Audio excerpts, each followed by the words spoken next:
Hello, today is I think the 15th of May 2022. So that it should be Sunday. If it's not Sunday, then it's not the 15th. And I am in Switzerland in Canton, I want to say Graubünden, but I'm not sure. And I'm at this place called Zapporthütte. And yesterday I came up from a place called Hinterrhein. It was 12 kilometers and 800 meters of altitude gain. It wasn't theoretically that much, but the hut is still closed. It only opens in early June, and there was no one on there. Like, I was the first person, well, not the first person, but among the first people to come here since winter. And you can see there's still snowfields. There were two snowfields that were quite dangerous, and one of them was particularly dangerous. It was basically covering one of these ravines, and there was like a creek flowing below it, and it was kind of hollowed out by the creek. So the ice itself was maybe only 10 centimeters thick, and it kind of cracked as I crossed it, so I guess I could have fallen, but okay, whatever. I have to cross it back, so we'll see how that is. It is really nice weather. Yesterday was mostly cloudy, but it didn't rain at all. And you can see that, so this side of the valley, it's the northern wall. The valley goes, so that is west, that way, and that is east. And we are sort of on the northern wall, and you can tell that at the same altitude on the southern wall or the northern facing wall of the valley, it's still super snowy, but here it's almost dry. There's a lot of waterfalls that come from snow melts, and I guess as I climbed up, another thing that was nice was you could see a bunch of like avalanches on the other wall. It looks quite epic. The trail goes a little bit higher, so if you can see, I don't know if you can see, but it goes up there and it climbs another 300 or 400 meters to a ridge, and then you can descend back into Vals, which is where the famous like mineral water comes from. And yeah, so yesterday it was supposed to take 4 hours. It took me 5 hours. This is the cabin. There's nobody here. Well, theoretically there should be nobody here, but there were a bunch of sort of military personnel, so they already had made fire. And I sort of like I didn't have to warm the cabin up myself and things like that, so it was very convenient that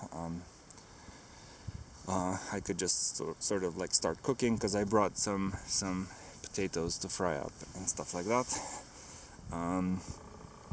And yeah, it was very peaceful. It was just the three of us. And what was I gonna say? Oh yeah, it was supposed to take 5 hours, 3 hours and a half. It took me almost 5 hours, because I think I was also a little bit out of shape. And also some of these meltwater creeks, like they were raging torrents, and there were some places, I guess this is a mini version of it, but there were some places where you kind of had to go through a waterfall to sort of like continue on the trail, and it was quite steep on either side, so it's very, like, you're gonna get wet because there's just no other way, and that water is 0 degrees Celsius, and it's very, yeah, it sucks, but okay, I did it. I wasn't in very good shape, but I guess that's also the point, kind of, because I would like to do like a 2-week trail in July, and 2 weeks is a lot, like the longest I've ever done. Well, I did one in California for 1 week in 2013.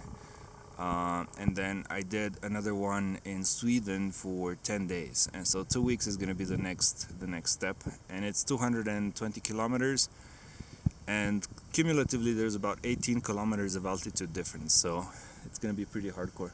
And the point was that I wanted to to gain some fitness back before I go there, because I don't want to die on that trail.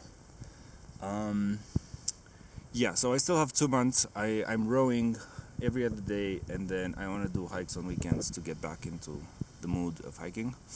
I got a little bit sunburned yesterday. I didn't want to put on, but it was kind of intentional. I didn't want to put on the full amount of sunscreen because I kind of wanted to slowly burn a little bit so that maybe I can get like a suntan. I don't know exactly how it works, but it makes you a little bit more resistant over time to the sun. If you just wear sunscreen all the time and then one day you don't wear sunscreen, it will just like destroy your skin. So I kind of want to like ease into the suntan. Yeah. So this morning, I guess I woke up at like 9. I kind of wanted to cook, but I didn't. I just made coffee. And cabin's super convenient because it has a gas stove. Most cabins only have a wood stove. And if if there's no fire and you want to make coffee on a wood stove, it takes like an hour to warm up the stove top. So yeah, I just made coffee and I'm gonna head back down in maybe 10 minutes. It's almost noon now, which is why you see. Last night it was a full moon, and I had my dinner here because it was like outdoors, because it was very bright somehow from the moon, and it was warm. It was like 5 degrees Celsius, so you can yeah. So this is pretty much it. And yeah, see you later, I guess. I just wanted to record this because I don't think I'm gonna come to this valley again. It's not a very convenient valley to get to. You have to take 2 trains and then a bus, and then it leaves you at the edge of a training field for the army, and then you kind of have to ask for permission to cross that, because normally they just like practice shooting there, so you don't want to like walk through basically an active drill, because yeah, you're gonna die. So I had to ask for permission for that and all these kinds of things. So I don't think I'm gonna come here anytime soon because it's not super convenient, but it was nice. And it was nice that it's still mid-May, but the snow is gone. We're not too high up. We're 2,300 meters, but in most other places at 2,300 meters, there's still quite a bit of snow. Okay, well, thanks for tagging along, and as always, see you later. Bye-bye.